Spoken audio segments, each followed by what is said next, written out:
जय हिंद दोस्तों, जोश एजुकेशन पर आप सभी का स्वागत है। दोस्तों आज हम बात करने वाले हैं मध्य प्रदेश जेल प्रहरी 2015 में पूछे गए सामान्य विज्ञान के क्वेश्चंस पर। दोस्तों ये सभी क्वेश्चंस आगामी जेल प्रहरी एग्जाम 2020 के लिए काफ़ी ज़्यादा महत्वपूर्ण है। तो स्टार्ट करते हैं और क्वेश्चंस को जान लेते हैं। पहला क्वेश्चन है, द्विविखंडन किस में पाया जाता है। क्वेश्चन में क्या पूछा गया है, द्विविखंडन किस में पाया जाता है। जो द्विविखंडन है इसमें जीव दो बराबर भागों में टूट जाता है या फिर बट जाता है और यह अलैंगिक प्रजनन के अंतर्गत आता है। ठीक है दोस्तों, तो जो द्विविखंडन है वह अमीबा में पाया जाता है। अगला क्वेश्चन है, चुंबकीय क्षेत्र द्वारा विक्षेपित नहीं होता है। निम्न में से ऐसा क्या है जो कि चुंबकीय क्षेत्र के द्वारा विक्षेपित नहीं होता है। तो इसका राइट आंसर है न्यूट्रॉन। ठीक दोस्तों, न्यूट्रॉन चुंबकीय क्षेत्र के द्वारा विक्षेपित नहीं होता है। दोस्तों अगला क्वेश्चन है, एक उत्तल लेंस के द्वारा बनाया गया प्रतिबिंब किस प्रकार प्रभावित होगा यदि लेंस का केंद्रीय भाग चित्रानुसार काले कागज से ढक दिया जाए। एक उत्तल लेंस है जिसके द्वारा एक प्रतिबिंब बनाया जा रहा है, वह किस प्रकार प्रभावित होगा। ठीक है दोस्तों, क्वेश्चन में पूछा गया वह किस प्रकार प्रभावित होगा यदि लेंस का जो केंद्रीय भाग है चित्रानुसार जो लेंस का केंद्रीय भाग है वह काले कागज से ढक दिया जाता है। तो जो प्रतिबिंब बनेगा वह पूरा बनेगा लेकिन थोड़ा सा धुंधला रहेगा। ठीक दोस्तों, ज़्यादा चमकीला नहीं होगा। तो इसका राइट आंसर है पूर्ण प्रतिबिंब बनेगा लेकिन वह कम चमकीला होगा। अगला क्वेश्चन है, लेंस की एक सतह उत्तल और दूसरी अवतल है। यदि वक्रता त्रिज्या क्रमशः R1 है तथा R2 है तो लेंस उत्तल होगा। यदि लेंस उत्तल होगा कब होगा, जब R2 से R1 छोटा होगा। ठीक है दोस्तों, R2 से R1 छोटा होगा तो लेंस कैसा होगा, उत्तल होगा। ठीक है दोस्तों, नेक्स्ट पर चलते हैं। अगला क्वेश्चन है, 0.5 मीटर लंबा एक बिंब, बिंब मतलब होता है कोई सी वस्तु, समतल दर्पण के सामने 0.2 मीटर दूरी पर है। ठीक है दोस्तों, एक जो बिंब है 0.5 मीटर लंबा एक बिंब है और समतल दर्पण के सामने 0.2 मीटर दूरी पर है। बनाया गया प्रतिबिंब का आकार है। ठीक दोस्तों, प्रतिबिंब का आकार हमें पता करना है तो कितना होगा, 0.5 मीटर। ठीक दोस्तों, कितना होगा, 0.5 मीटर होगा। क्यों होगा, क्योंकि इन्होंने जो वस्तु है उसको समतल दर्पण के सामने रखा है। ठीक दोस्तों, समतल दर्पण के सामने 0.2 मीटर की दूरी पर है। जो प्रतिबिंब बनेगा वह बिंब के आकार का ही बनेगा। ठीक है दोस्तों, नेक्स्ट पर चलते हैं। अगला क्वेश्चन है, हाइड्रोजन के एक समस्थानिक में न्यूट्रॉन व प्रोटॉन की संख्याओं का योग कितना होता है। हाइड्रोजन के एक समस्थानिक में पूछा गया है न्यूट्रॉन व प्रोटॉन की संख्याओं का योग कितना होता है। तो इसका राइट आंसर हो जाएगा 3। कितना होता है, 3 होता है। ठीक दोस्तों, नेक्स्ट पर चलते हैं। अगला क्वेश्चन है, 1 एम्पियर किसके बराबर है। जो 1 एम्पियर होता है वह किसके बराबर होता है। तो 10⁻6 म्यू ए। ठीक दोस्तों, किसके बराबर होता है, 10⁻6 म्यू ए के बराबर होता है।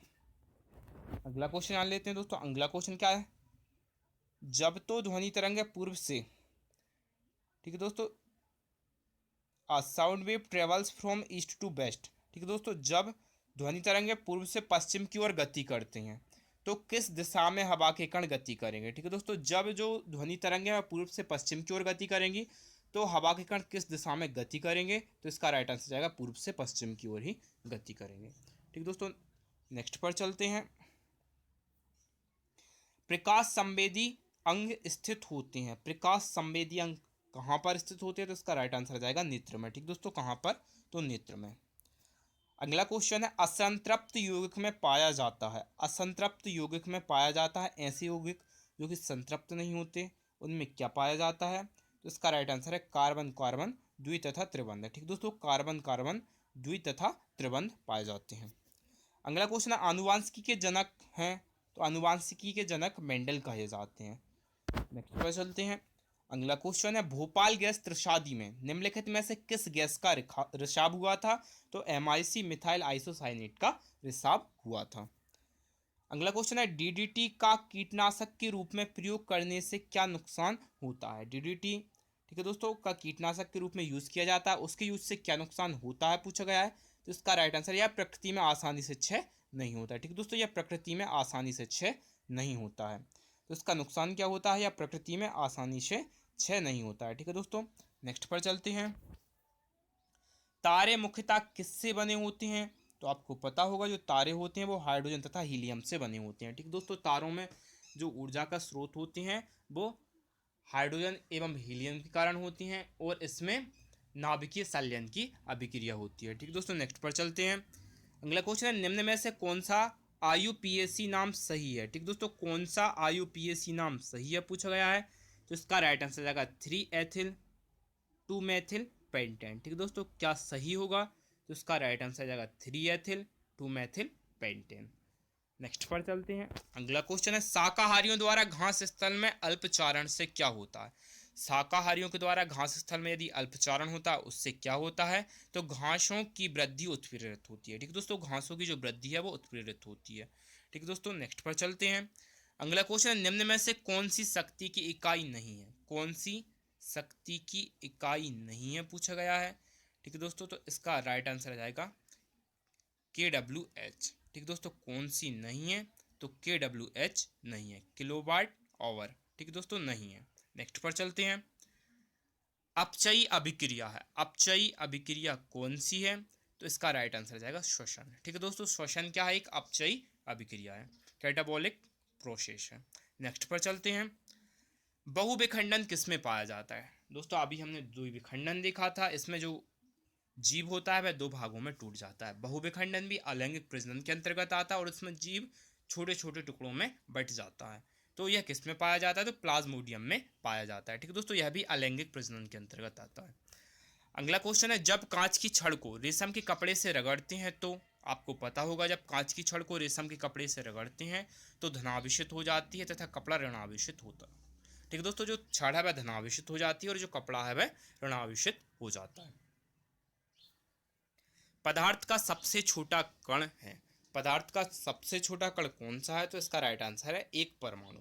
एक परमाणु पदार्थ का सबसे छोटा कण है। अगला क्वेश्चन है, एक विद्युत संयोजी बंध या आयनिक बंध किसके मध्य बनता है। विद्युत संयोजी बंध या फिर आयनिक बंध किसके मध्य बनेगा, तो विद्युत धनी तथा विद्युत ऋणी परमाणुओं के मध्य। ऐसे परमाणु जो विद्युत धनी है और एक ऐसा परमाणु जो विद्युत ऋणी है, तो इन दोनों के मध्य आयनिक या फिर विद्युत संयोजी बंध बनेगा। ठीक दोस्तों, नेक्स्ट पर चलते हैं। अगला क्वेश्चन है, अमीबा में संकुचनशील रिक्तिका का कार्य है। अमीबा में संकुचनशील रिक्तिका का कार्य है भ्रमण। ठीक है दोस्तों, क्या है, तो भ्रमण है।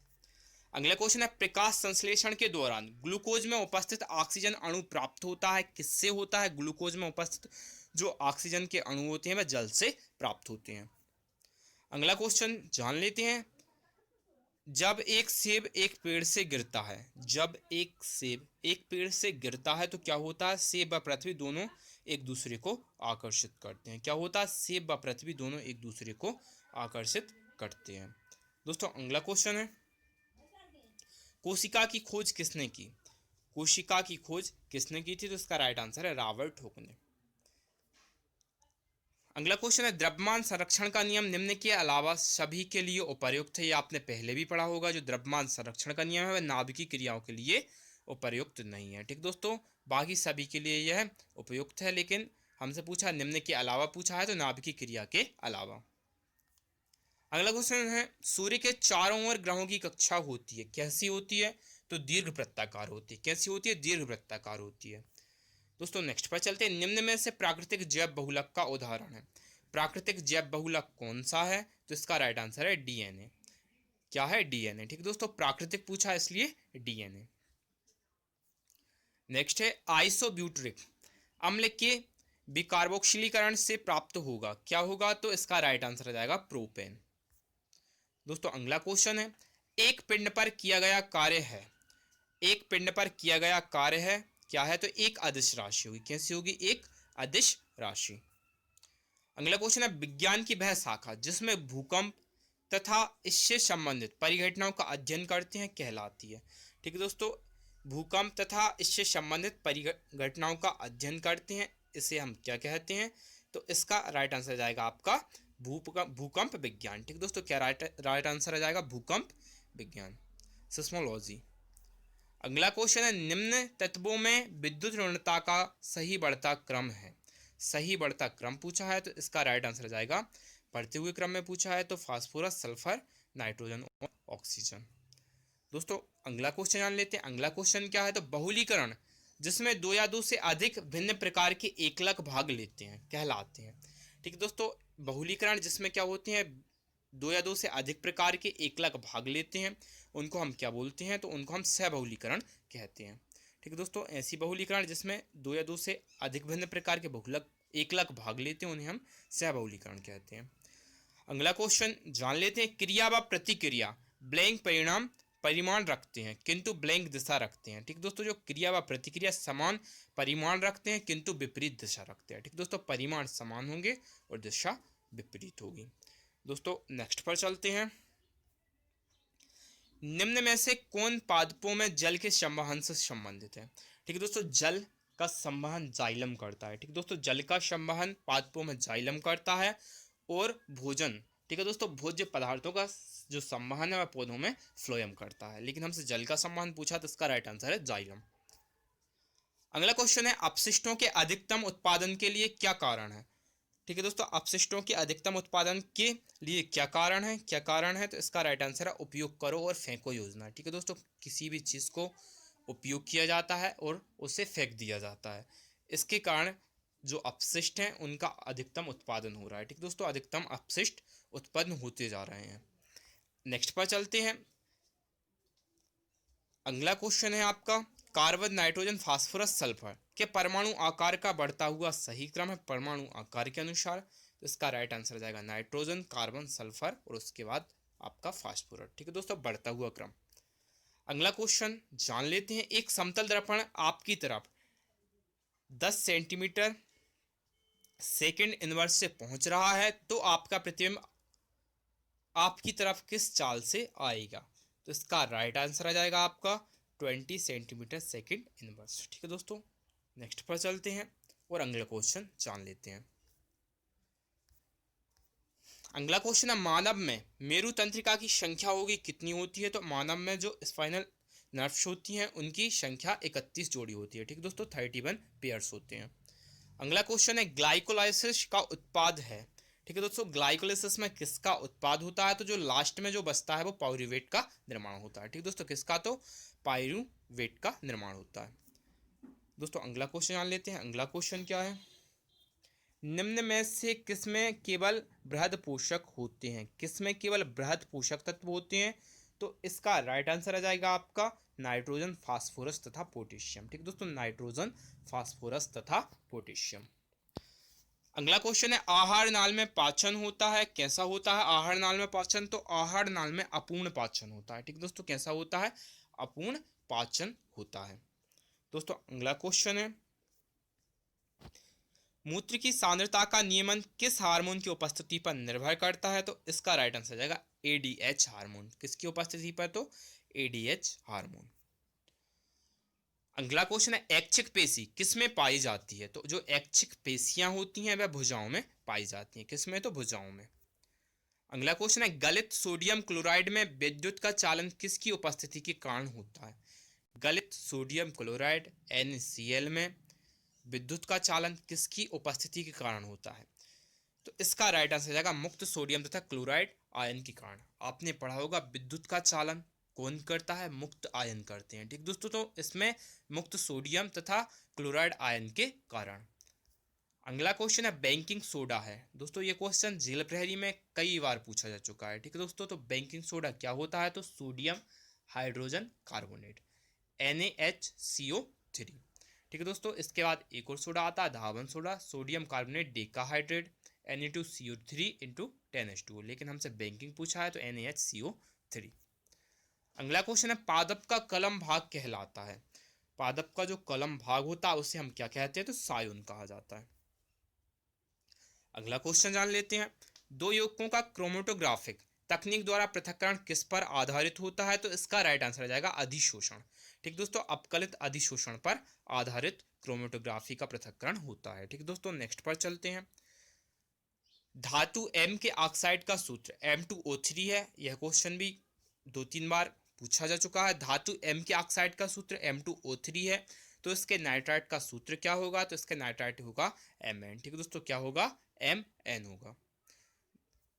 अगला क्वेश्चन है, मृदा अपरदन रोका जा सकता है, किसके द्वारा रोका जा सकता है, तो आप सभी को पता होगा वनीकरण के द्वारा। ठीक है दोस्तों, वनों को लगाकर मृदा अपरदन को रोक सकते हैं।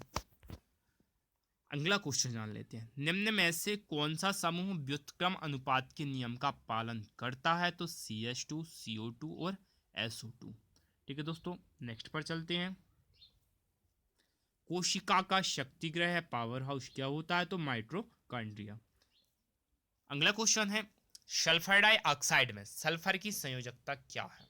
तो इसका राइट आंसर हो जाएगा 4। नेक्स्ट पर चलते हैं। नेक्स्ट क्वेश्चन है, मेंडल ने किस पर कार्य किया? मेंडल ने किस पर कार्य किया? तो इसका राइट आंसर जाएगा पाइशम। ठीक दोस्तों, किस पर किया था? तो पाइशम पर किया था। दोस्तों अगला क्वेश्चन है, विद्युत क्षेत्र की तीव्रता को दर्शाने वाली उपर्युक्त इकाई है कौन सी है? तो N/C, न्यूटन प्रति कूलाम। ठीक है दोस्तों, न्यूटन प्रति कूलाम। अगला क्वेश्चन है, मूल रोम द्वारा जल का अवशोषण तभी होता है, कब होता है? कोशिका रस में विलेय पदार्थों की सांद्रता उच्च होती है। ठीक है दोस्तों, जब ही मूल रोम द्वारा जल का अवशोषण होता है। अगला क्वेश्चन, निम्न में से कौन सा डॉवेराइनर त्रिक नहीं है? ठीक दोस्तों, डॉवेराइनर त्रिक नहीं है, तो इसका राइट आंसर जाएगा Mg, Ca और Sr। ठीक है दोस्तों, नेक्स्ट पर चलते हैं। अगला क्वेश्चन जान लेते हैं। अगला क्वेश्चन है, CO2 तथा O2 का संतुलन वातावरण में किस कारण से बना रहता है? तो इसका राइट आंसर है श्वसन के कारण। अगला क्वेश्चन जान लेते हैं, एक धारावाही चालक के कारण चुंबकीय क्षेत्र की दिशा निम्न में से किसके द्वारा दी जाती है? चुंबकीय क्षेत्र की दिशा निम्न में से किसके द्वारा दी जाती है? तो इसका राइट आंसर है मैक्सवेल के स्क्रू नियम से। ठीक दोस्तों, किसके द्वारा? तो मैक्सवेल के स्क्रू नियम से। अगला क्वेश्चन है, ग्रहण संवेदांग स्थित होता है कहाँ होता है? तो इसका राइट आंसर है नासा गुहा में। ठीक दोस्तों, जो ग्रहण संवेदांग होते हैं वह नासा गुहा में स्थित होते हैं। अगला क्वेश्चन जान लेते हैं, हवा के सापेक्ष कांच का अपवर्तनांक 3/2 है, तो हवा का कांच के सापेक्ष अपवर्तनांक कितना होगा? तो अपोजिट 2/3। दोस्तों अगला क्वेश्चन है, एक सौर जल तापक गर्म पानी प्राप्त करने के लिए प्रयोग में नहीं लिया जा सकता। ठीक है दोस्तों, किस दिन? तो बादलों भरे दिन में यह यूज नहीं किया जा सकता। ठीक है दोस्तों, सौर जल तापक गर्म पानी के लिए बादलों से भरे हुए दिन में यूज नहीं किया जा सकता। अगला क्वेश्चन है, जंग लगना संपन्न होता है तो नम वायु में। ठीक है दोस्तों, अगला क्वेश्चन है, निम्न में से कौन सी एक विघटन अभिक्रिया है? विघटन अभिक्रिया कौन सी है? तो इसका राइट आंसर है प्रकाश संश्लेषण। अगला क्वेश्चन है, डाल्टन के परमाणु सिद्धांतानुसार एक परमाणु को ना तो निर्मित किया जा सकता है और ना ही नष्ट किया जा सकता है। दोस्तों अगला क्वेश्चन है, 100 ग्राम हाइड्रोजन तथा 100 ग्राम ऑक्सीजन का मिश्रण जलकर निम्न समीकरण के अनुसार जल बनाता है। ठीक दोस्तों, निम्न समीकरण के अनुसार जल बनाता है 2H2 प्लस O2। तो क्या बनता है? 2H2O बनता है। तो प्राप्त जल का द्रव्यमान ज्ञात कीजिए। तो जो जल का द्रव्यमान है वह 113 ग्राम होगा। ठीक है दोस्तों, नेक्स्ट पर चलते हैं। 0.02 N ऑक्जेलिक अम्ल के 100 ml में ऑक्जेलिक अम्ल के अणुओं की संख्या क्या होगी? तो इसका राइट आंसर है 6.023 इंटू 10⁻20। ठीक है दोस्तों, नेक्स्ट पर चलते हैं। अगला क्वेश्चन है, तार की एक लंबाई में अप्रवाहित धारा प्रवाहित होती है, इसे एक घेरे की वृत्ताकार कुंडली में मोड़ा जाता है।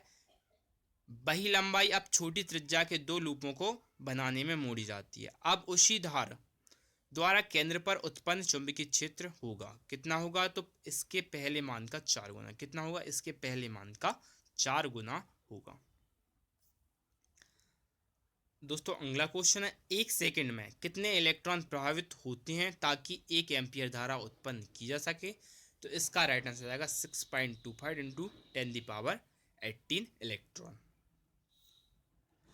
दोस्तों अगला क्वेश्चन है, पर्यावरण में आते हैं, पर्यावरण में भूमि, वायु, जल, प्रकाश, ताप एवं वर्षा। तो इसका राइट आंसर जाएगा उपरोक्त सभी। उपरोक्त सभी पर्यावरण के अंतर्गत आते हैं। दोस्तों अगला क्वेश्चन है, इंद्रधनुष निम्न के कारण बनता है। जो इंद्रधनुष है वह पानी की बूंदों से प्रकाश के पूर्ण आंतरिक परावर्तन, अपवर्तन एवं विक्षेपण के कारण बनता है। दोस्तों अगला क्वेश्चन है, बंद प्रकार के परिसंचरण तंत्र में रक्त किस में बंद होता है? तो वाहिनियों में बंद होता है। नेक्स्ट पर चलते हैं, वह अक्षर जो पार्श्व व्युत्क्रम को नहीं दर्शाता है कौन सा है? तो इसका राइट आंसर है Z। निम्न में से कौन सा जैव भार ऊर्जा स्रोत का उदाहरण नहीं है? तो इसका राइट आंसर जाएगा आपका नाभिकीय ऊर्जा। ठीक है दोस्तों, बायोमास एनर्जी सोर्स का एग्जाम्पल कौन सा नहीं है? तो इसका राइट आंसर है नाभिकीय ऊर्जा। अगला क्वेश्चन है, ग्लोमेरुलर निस्पंदन में उपस्थित आवश्यक पदार्थों का अवशोषण होता है तो समीपस्थ कुंडलित नलिका में। कहाँ पर होता है? तो समीपस्थ कुंडलित नलिका में। अगला क्वेश्चन लेते हैं, एक साबुन का विलयन होता है तो क्षारीय होता है। नेक्स्ट है, हाइड्रोजन तत्व के एक परमाणु का भार है तो 1.66 इंटू 10⁻27, सॉरी दोस्तों 10⁻24 ग्राम।